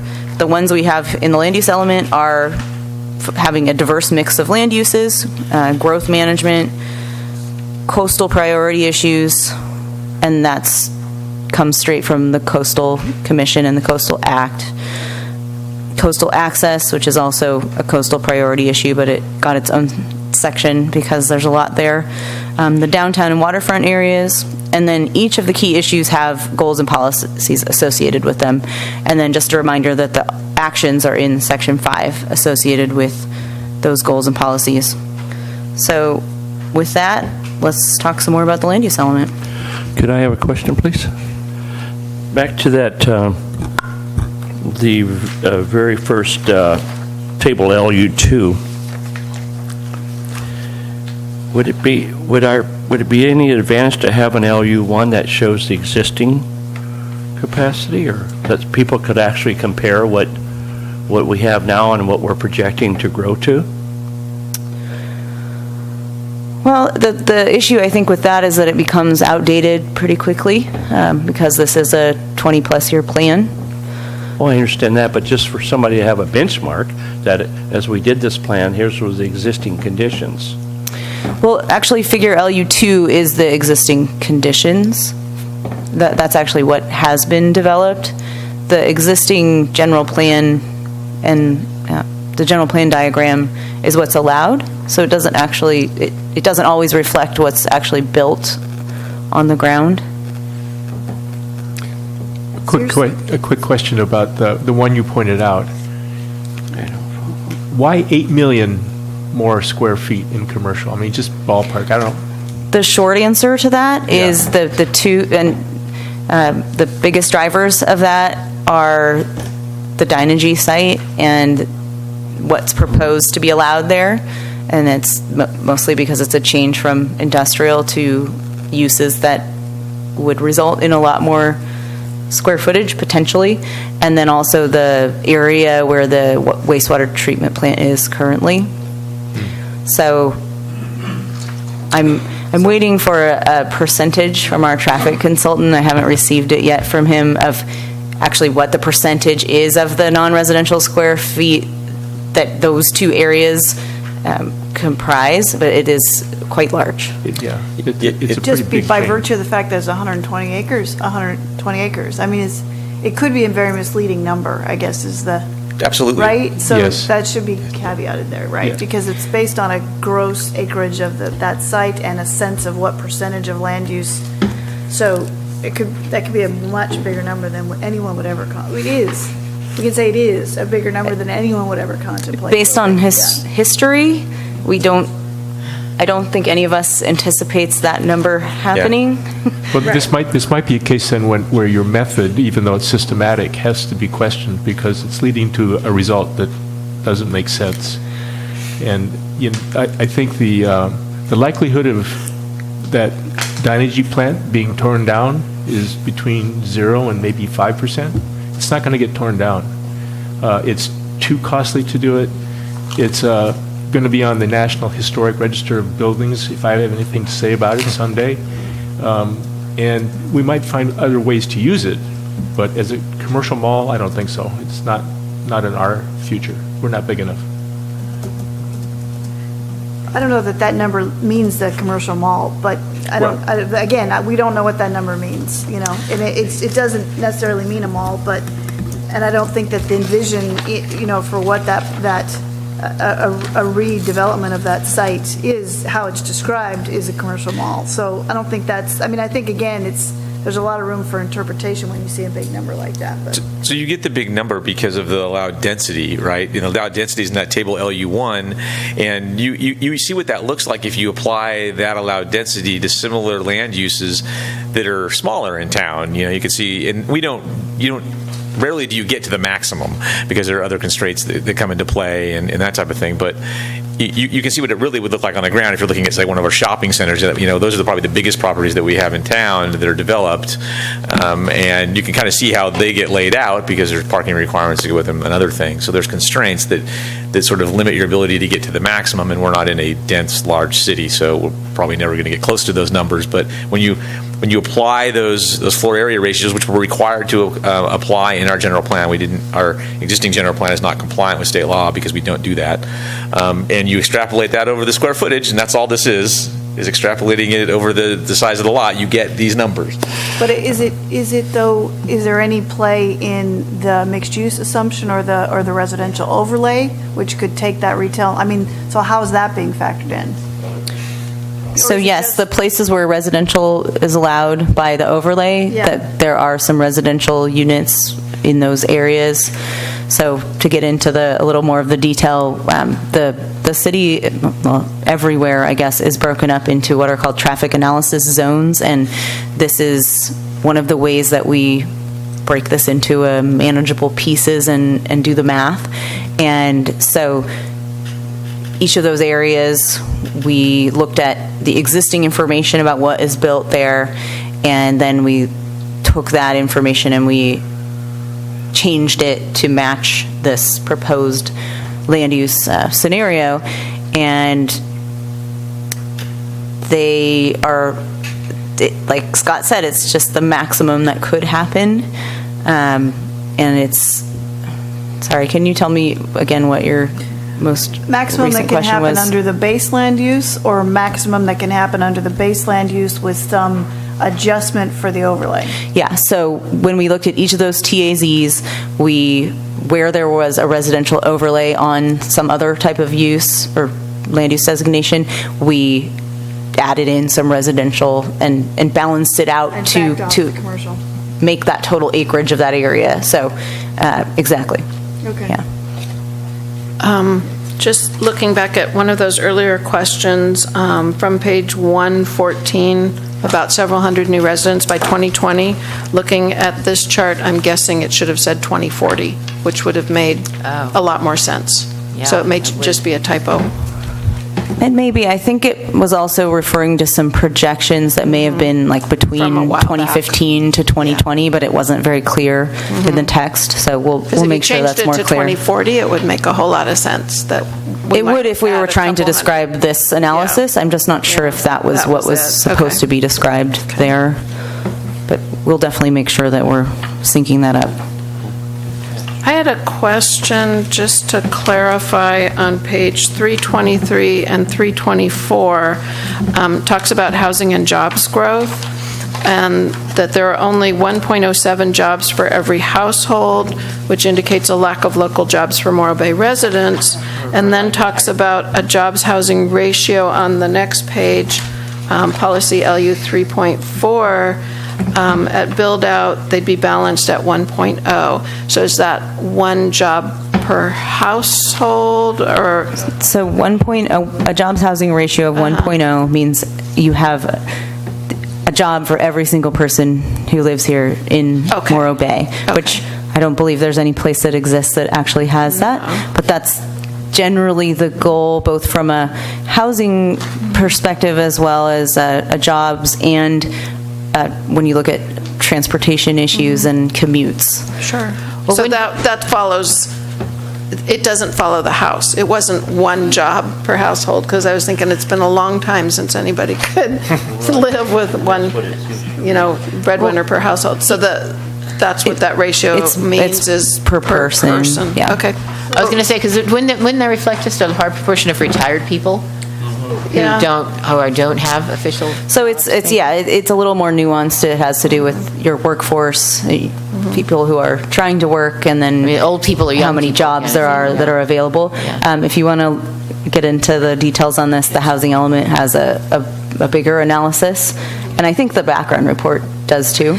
But just getting down to brass tacks, did this mean to say 1.07 jobs for every person in the community, and then we're looking for a ratio of one job for every household? Do you know what I mean? So we'll check that. I know it does, and that's why I'm asking, do they really mean households? Because if that's true, we're looking for the rate to go down in our policy, and I don't think we are. We'll double check whether households is the right word then. Yeah, I think maybe that, I think on 323, I think that's the wrong word. And then on. Maybe so, yeah. Yeah, and then on land use 3.4, you do want a balanced job housing ratio, so. Another question on that is, were the numbers calculated based on the total households in Morro Bay? Or did you remove the ones that are low occupied housing, the ones that are only summer homes? Because those don't work. They don't have jobs here. They a large portion of them aren't retired, but they don't contribute to the workforce here. So those numbers, removing that part? I can check in the background report. It's not in this plan. That's one of the pieces that is based on the greater set of data in the background report, but we'll check it for sure, and then if I have time during the meeting, I'll check. Okay, so, because is it 20-something% of vacation?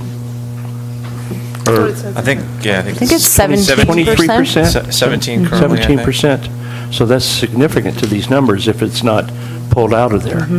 So it's definitely pulled out of table land LU2. Okay.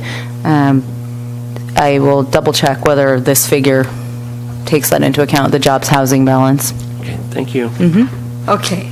Now, I have one on page 332 on policy 4, LU46.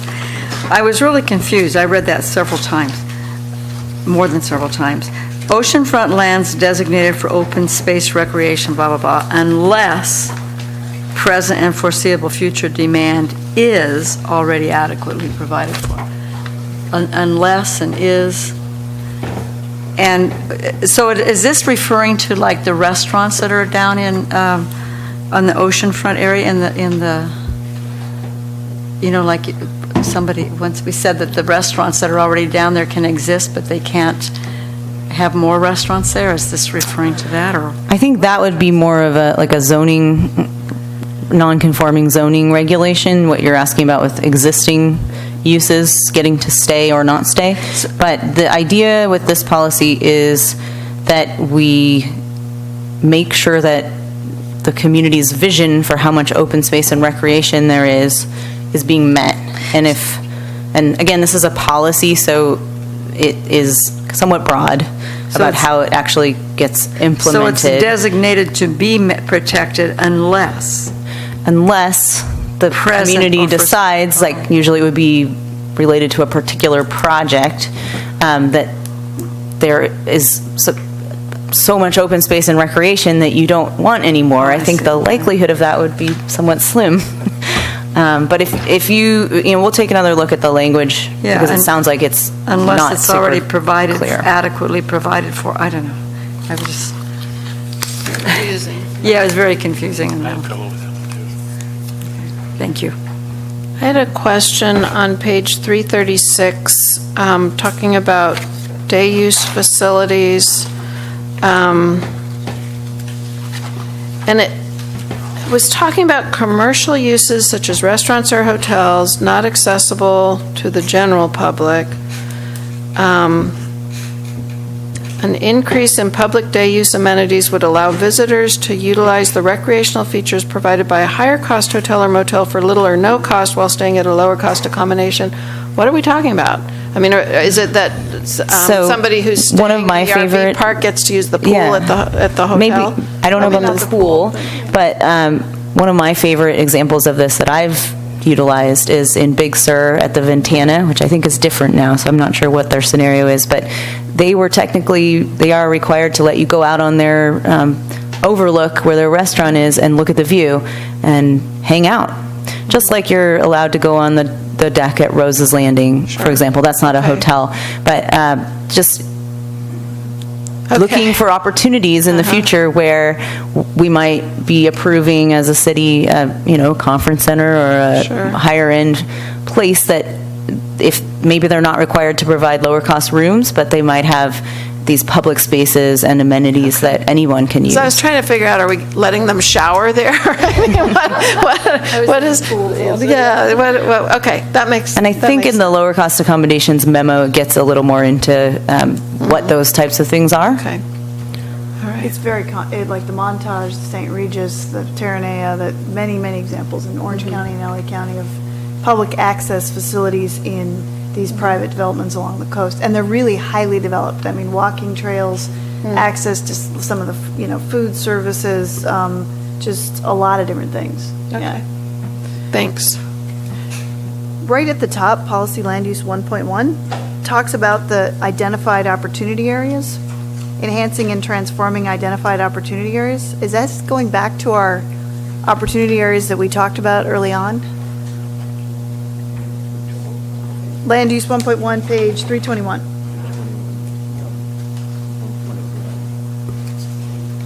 I wasn't sure what we were. Yes, I believe that was what that was referring to. So I feel like they should be in here. I feel like they should be mapped in here if we're talking about those identified opportunity areas. No one knows what they are. I mean, we do because we worked on this, but I think you'd have to really see them and understand what they were to have it as that policy.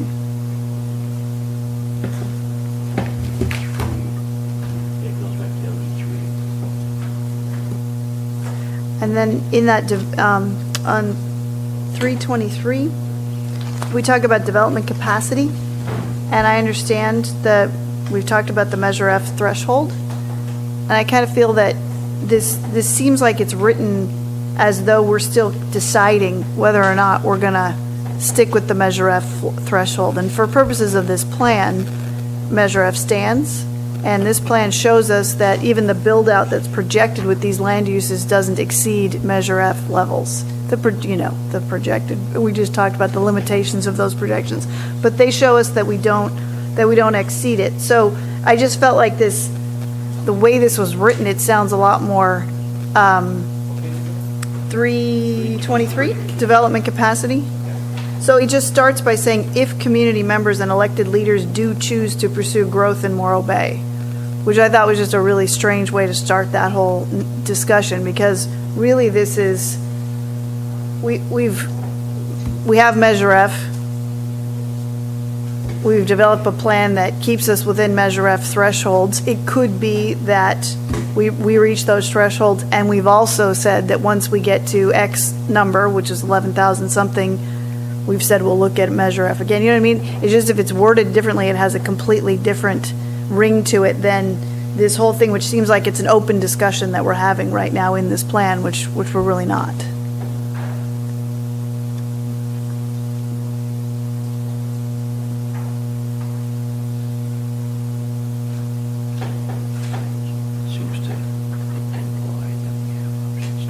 Right.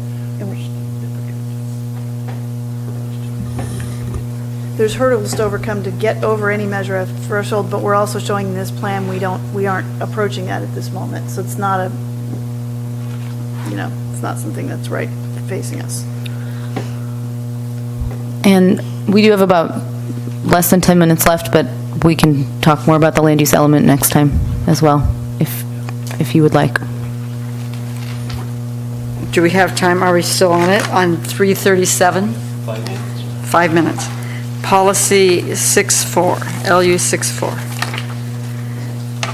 Hotels and motels developed on the state-owned tidelands shall provide lower accommodations and publicly accessible facilities. Is the Embarcadero a state-owned tideland? So, but the motels down there. The west side of the Embarcadero, for the most part. The west side, and the west side has hotels that are not low-cost accommodations. So is this our dream for the future, or a look at what we're doing now? The future.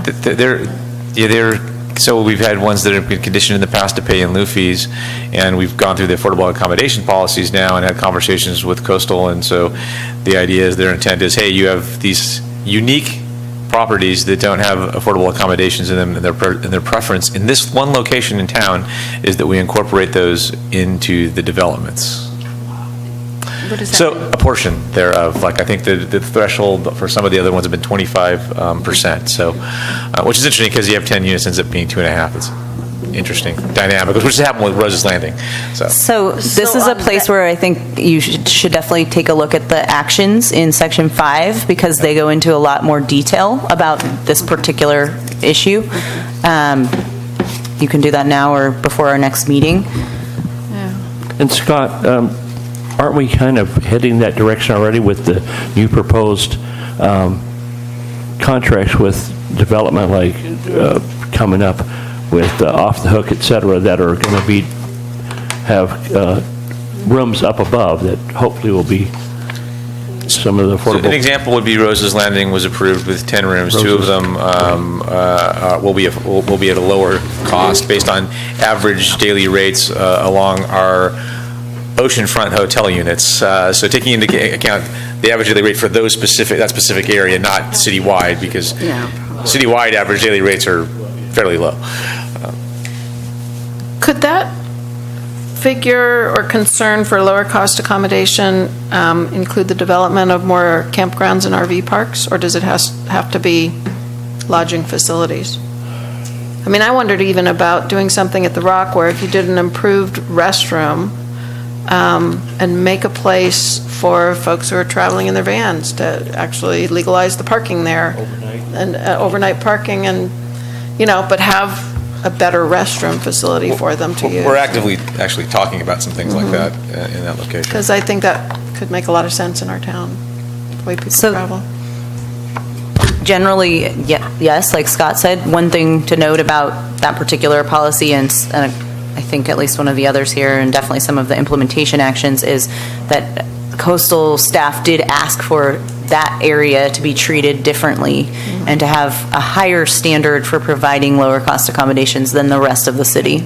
So we're looking for feedback on that, but that's something that changed after we received their review.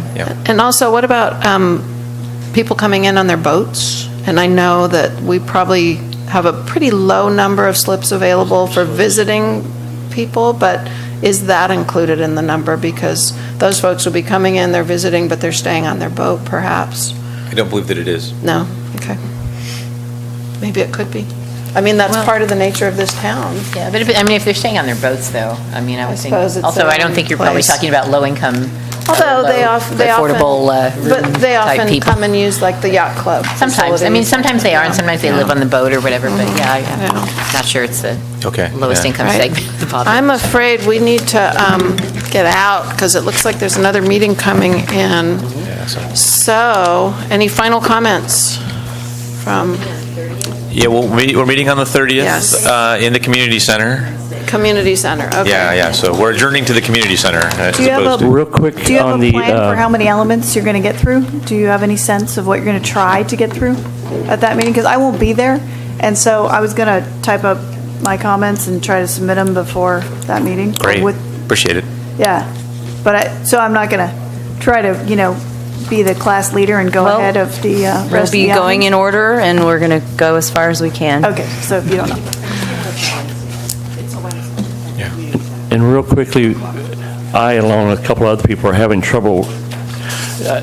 You don't have to reformat it now, but when we get the final document out, this dark blue with the page numbers down at the bottom is very hard to read. You have to, like a computer, turn to a right spot to see it and read it. It was even hard to see kind of in the copies I had here. So it goes away. Yeah, I was noticing that as well. Good comment.